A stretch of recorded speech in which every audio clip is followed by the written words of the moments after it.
Bismillahirrahmanirrahim. Assalamualaikum warahmatullahi wabarakatuh. Selamat pagi anak-anak semua. Alhamdulillah, kembali lagi bersama Bapak dalam pembelajaran IPA. Nah, minggu ini kita akan mempelajari bab 6, yaitu tentang energi dalam sistem kehidupan. Kompetensi dasar pada bab ini yaitu menganalisis konsep energi, berbagai sumber energi, dan perubahan bentuk energi dalam kehidupan sehari-hari, termasuk fotosintesis. Adapun tujuan pembelajarannya, yang pertama adalah peserta didik mampu menganalisis dan mengidentifikasi jenis-jenis energi dengan benar. Yang kedua, mampu menganalisis perubahan energi berdasarkan hukum kekekalan energi dengan benar. Yang ketiga, mampu menjelaskan sumber energi tidak terbarukan dan sumber energi terbarukan dengan benar. Yang keempat, mampu mengidentifikasi berbagai makanan penghasil sumber energi bagi tubuh dengan tepat. Dan yang terakhir adalah mampu menganalisis proses transformasi energi dengan tepat. Kita masuk ke bagian yang pertama, yaitu tentang pengertian energi. Energi adalah kemampuan untuk melakukan usaha atau kerja, atau untuk melakukan suatu perubahan. Contohnya, kendaraan bermotor tidak akan berjalan tanpa ada bahan bakar. Kemudian selanjutnya, manusia membutuhkan energi untuk bekerja, bergerak, bernafas, dan mengerjakan banyak hal lainnya. Nah, dari mana energi ini dihasilkan? Kalau manusia, yaitu dari asupan makanan yang kita makan. Kemudian kalau di atas contohnya kendaraan bermotor, energinya adalah dari bahan bakar. Sumber energi dibagi menjadi dua. Yang pertama adalah sumber energi tak terbarukan, dan yang kedua adalah sumber energi terbarukan. Sumber energi tak terbarukan adalah sumber energi yang bisa memproduksi energi dengan menghabiskan sumber daya alam dan butuh waktu jutaan tahun untuk mengembalikannya. Contohnya yang pertama adalah energi hasil tambang, seperti minyak bumi, gas, batu bara, dan lain-lain. Nah, ketika hasil tambang sudah habis, maka butuh waktu yang sangat lama, bahkan bisa jutaan tahun untuk bisa mengembalikan hasil-hasil tambang tadi. Kemudian yang kedua adalah energi nuklir. Energi nuklir adalah energi potensial yang terdapat pada partikel di dalam nukleus atau inti atom dari unsur-unsur radioaktif. Nah, unsur radioaktif adalah unsur yang bagian inti atomnya tidak stabil, sehingga memancarkan energi untuk mencapai kestabilan. Contohnya adalah uranium, polonium, radium, dan lain-lain. Nah, kita lanjut ke bagian sumber energi terbarukan. Sumber energi terbarukan adalah sumber energi yang tidak menghabiskan sumber daya alam. Jadi kebalikan tadi dari sumber energi tak terbarukan, dan bisa terus dikembalikan. Nah, contohnya yang pertama adalah energi matahari. Biasanya energi matahari diubah menjadi energi listrik dengan menggunakan panel surya. Kemudian ada PLTA, pembangkit listrik tenaga air. Jadi menggunakan air untuk menggerakkan turbin sehingga menghasilkan energi listrik. Yang ketiga adalah energi angin. Sama konsepnya, angin digunakan untuk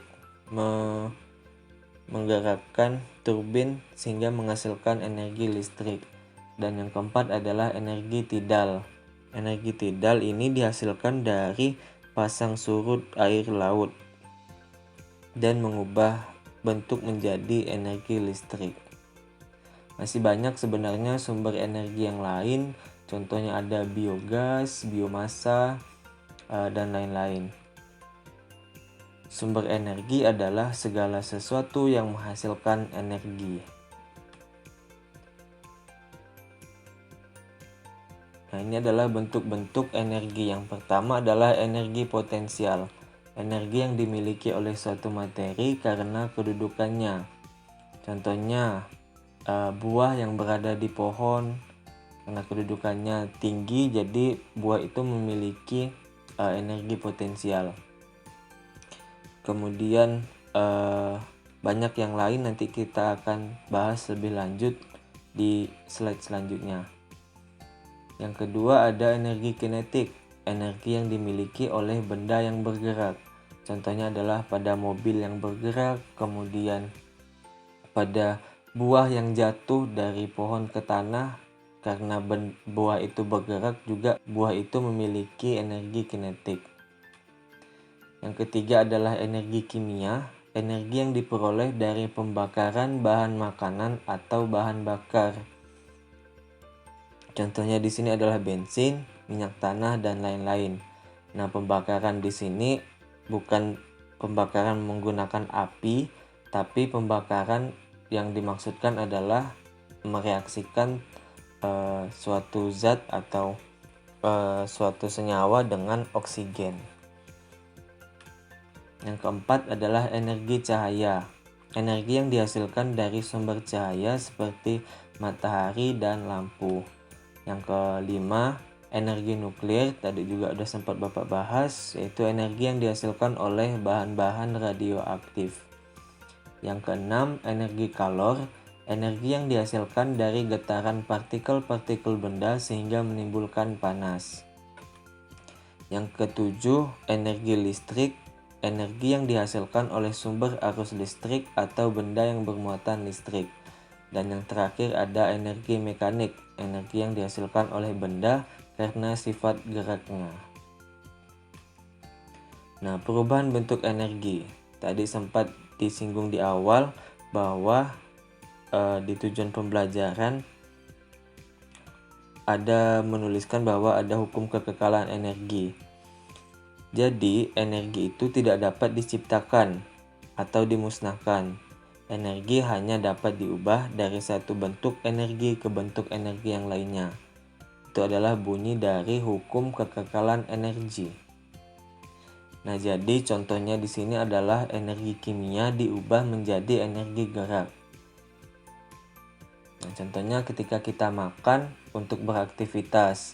Jadi makanan kita diubah menjadi energi dalam kita beraktivitas. Kemudian mobil dapat melaju setelah diisi bensin. Kemudian energi kimia menjadi cahaya, energi cahaya. Contohnya minyak tanah untuk menyalakan lampu. Kemudian baterai untuk menyalakan senter. Yang ketiga ada energi listrik menjadi energi gerak. Contohnya listrik digunakan untuk menyalakan kipas angin, blender, mixer, dan lain-lain. Jadi energi listriknya diubah menjadi energi gerak. Dan yang terakhir contohnya adalah energi listrik menjadi energi panas. Seperti listrik untuk menyalakan setrika listrik, kompor listrik, rice cooker, dan lain-lain. Masih banyak sebenarnya contoh-contoh perubahan bentuk energi. Silahkan kalian cari di internet, sudah banyak. Selanjutnya energi potensial. Nah, di sini Bapak contohkan adalah ketapel yang biasa kalian atau yang pernah kalian gunakan waktu kecil. Nah, batu di ketapel mendapat energi saat karet ketapel diregangkan. Energi potensial itulah yang mendorong batu terlempar dari ketapel.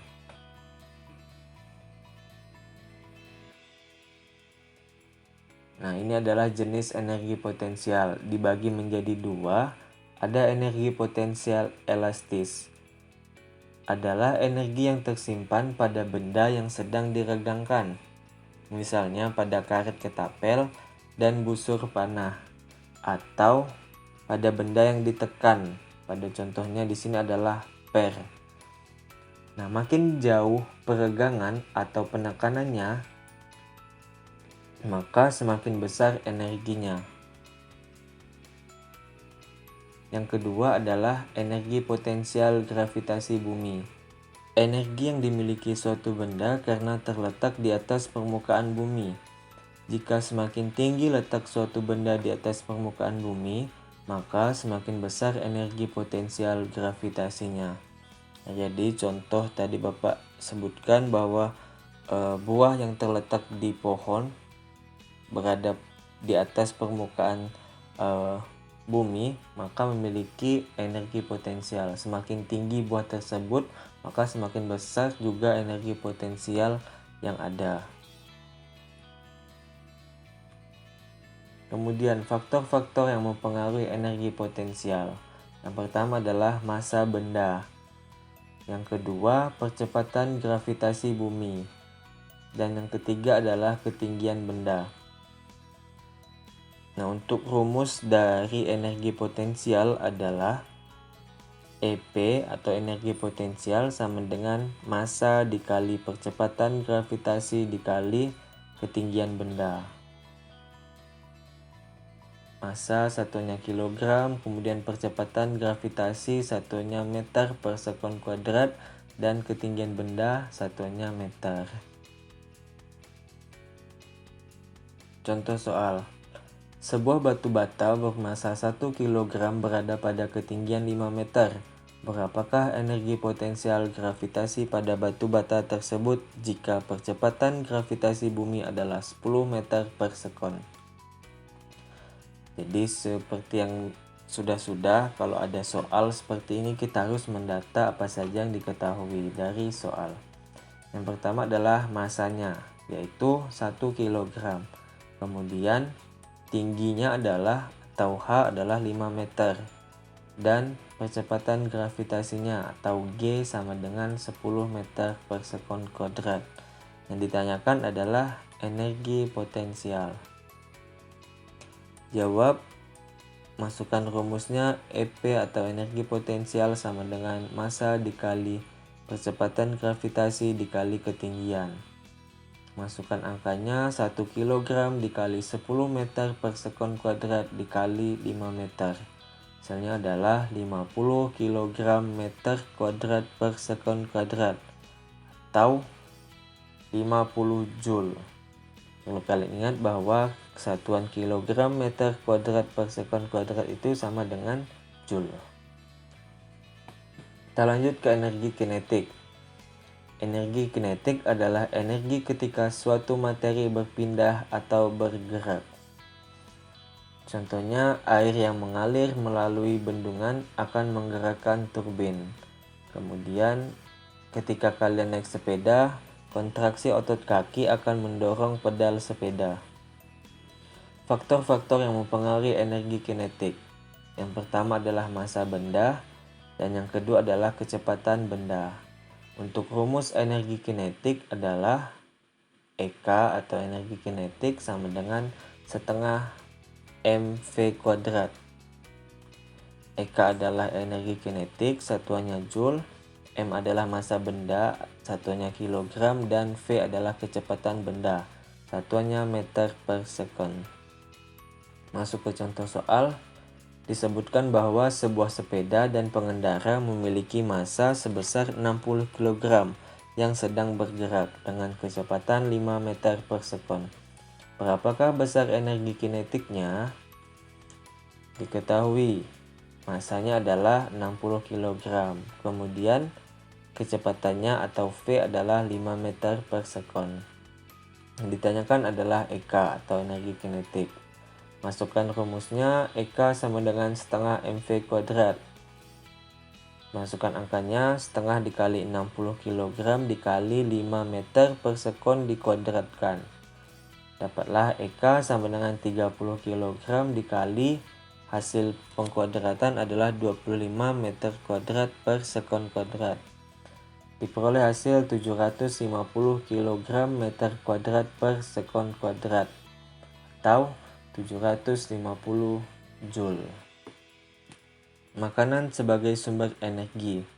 Nah, manusia memerlukan makanan untuk melakukan aktivitas seperti bermain, kemudian berolahraga, dan berpikir, serta masih banyak aktivitas-aktivitas lain yang bisa dilakukan oleh manusia. Oleh karena itu, manusia memerlukan energi. Zat makanan sebagai sumber energi yang pertama adalah karbohidrat. Karbohidrat merupakan senyawa kimia yang tersusun atas unsur-unsur karbon. Bahan makanan yang banyak mengandung karbohidrat misalnya beras, jagung, kentang, gandum, umbi-umbian, dan buah-buahan yang rasanya manis. Karbohidrat berperan sebagai sumber energi, dengan 1 gram karbohidrat setara dengan 4 kilokalori. Yang kedua adalah lemak. Lemak merupakan senyawa kimia yang mengandung unsur karbon atau C, hidrogen, dan oksigen. Peran lemak untuk menyediakan energi sebesar 9 kalori per gram, melarutkan vitamin A, D, E, K, dan menyediakan asam lemak esensial bagi tubuh manusia. Bahan makanan yang mengandung banyak lemak antara lain dibagi menjadi 2, yaitu lemak hewani terdiri dari keju, susu, daging, kuning telur, dan lain-lain. Dan yang kedua adalah lemak nabati, terdiri dari kelapa, kemiri, kacang-kacangan, buah alpukat, dan lain-lain. Yang ketiga, zat makanan sebagai sumber energi adalah protein. Protein merupakan senyawa kimia yang mengandung unsur karbon, hidrogen, oksigen, nitrogen, terkadang juga mengandung unsur belerang atau sulfur, dan fosfor. Bahan makanan yang mengandung banyak protein antara lain dibagi menjadi 2 juga, yaitu hewani dan nabati. Hewani terdiri dari daging, ikan, telur, susu, dan keju, sedangkan protein nabati terdiri dari kacang-kacangan, tahu, tempe, dan gandum. Fungsi dari protein antara lain yang pertama sebagai sumber energi, yang kedua sebagai pembangunan sel jaringan tubuh, dan yang ketiga pengganti sel tubuh yang rusak. Transformasi energi dalam sel. Transformasi atau perubahan energi oleh klorofil. Klorofil adalah zat hijau daun yang terdapat dalam organel sel tumbuhan yang disebut kloroplas. Jadi yang kalian lihat di gambar ini adalah kloroplas. Klorofil berfungsi dalam fotosintesis. Energi radiasi sinar matahari yang ditangkap oleh klorofil berfungsi melancarkan proses fotosintesis. Proses tersebut digunakan untuk mereaksikan CO2 atau karbon dioksida dan H2O atau air menjadi glukosa dan oksigen. Jadi, energi radiasi matahari yang berbentuk energi cahaya diubah menjadi energi potensial dan energi kimiawi yang disimpan dalam molekul karbohidrat dan bahan makanan lainnya. Energi ini dimanfaatkan oleh tumbuhan untuk beraktivitas, yaitu untuk tumbuh dan berkembang, dan juga dimanfaatkan oleh makhluk hidup lainnya yang mengonsumsi tumbuhan tersebut. Akibatnya, energi yang terdapat pada tumbuhan berpindah ke dalam tubuh makhluk hidup lainnya dan menjadi energi potensial. Di dalam tubuh makhluk hidup ini, energi akan ditransformasi kembali. Nah, jadi ini adalah gambaran proses fotosintesis yang terjadi di dalam kloroplas. Jadi energi matahari, cahaya matahari ditangkap oleh klorofil yang akan digunakan untuk mempercepat reaksi dari H2O ditambah CO2 menghasilkan O2 dan glukosa. Selanjutnya kita bahas transformasi energi oleh mitokondria. Mitokondria adalah organel yang terdapat di dalam sel yang memiliki peran dalam respirasi sel. Di dalam mitokondria, energi kimia digunakan untuk mengubah karbohidrat, protein, dan lemak. Mitokondria banyak terdapat pada sel otot makhluk hidup dan sel saraf. Nah, di mana sih mitokondria ini terletak pada sel makhluk hidup? Ini adalah gambar sel eukariotik yang biasanya pada tubuh manusia ataupun pada tubuh hewan. Nah, mitokondria berada di daerah sini. Jadi, bentuk mitokondria berupa seperti kapsul yang memiliki seperti labirin-labirin gitu ya. Nah, silakan kalian ingat. Disinilah terjadi perubahan energi. Dari energi kimia diubah untuk mengubah karbohidrat, protein, dan lemak menjadi bentuk energi lain yang digunakan manusia ataupun makhluk hidup lainnya dalam beraktivitas. Perubahan bentuk energi dalam fotosintesis. Fotosintesis merupakan perubahan energi cahaya menjadi energi kimia dalam bentuk glukosa. Ini juga udah kita bahas secara lengkap. Nah, pada proses fotosintesis yang terjadi dalam daun, terjadi reaksi kimia antara senyawa air atau H2O dan karbon dioksida atau CO2 dibantu oleh cahaya matahari yang diserap oleh klorofil menghasilkan oksigen atau O2 dan senyawa glukosa C6H12O6. Glukosa adalah makanan bagi tumbuhan. Oksigen yang dihasilkan pada proses fotosintesis sangat dibutuhkan oleh manusia dan hewan. Jadi ini adalah reaksi kimia secara lengkap untuk proses fotosintesis. Jadi ada 6 buah molekul H2O ditambah dengan 6 buah molekul CO2 dengan bantuan cahaya matahari menghasilkan 6 buah oksigen dan C6H12O6.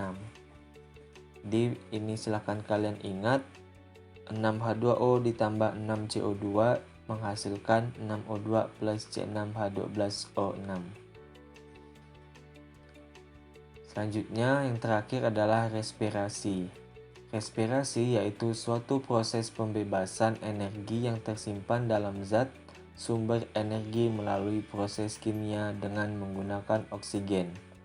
Dari respirasi dihasilkan energi kimia untuk kegiatan kehidupan seperti sintesis atau anabolisme, gerak, dan pertumbuhan. Jadi tadi respirasi terjadi di mitokondria. Nah, apakah perbedaan respirasi dan fotosintesis? Respirasi merupakan perombakan glukosa, sedangkan fotosintesis adalah pembentukan glukosa. Untuk reaksi dari respirasi secara lengkap yaitu glukosa atau C6H12O6 ditambah dengan 6O2 menghasilkan 6H2O atau air ditambah 6CO2 karbon dioksida dan energi. Energi inilah yang kita gunakan untuk melakukan aktivitas sehari-hari. Nah, sampai sini Bapak harap kalian bisa memahami materi yang Bapak sampaikan. Kalau ada pertanyaan nanti akan kita diskusi di grup atau silakan langsung WA Bapak secara pribadi. Mungkin sekian materi yang dapat Bapak sampaikan. Kurang dan lebihnya Bapak mohon maaf. Terima kasih. Bapak akhiri wabillahi taufik wal hidayah. Wassalamualaikum warahmatullahi wabarakatuh.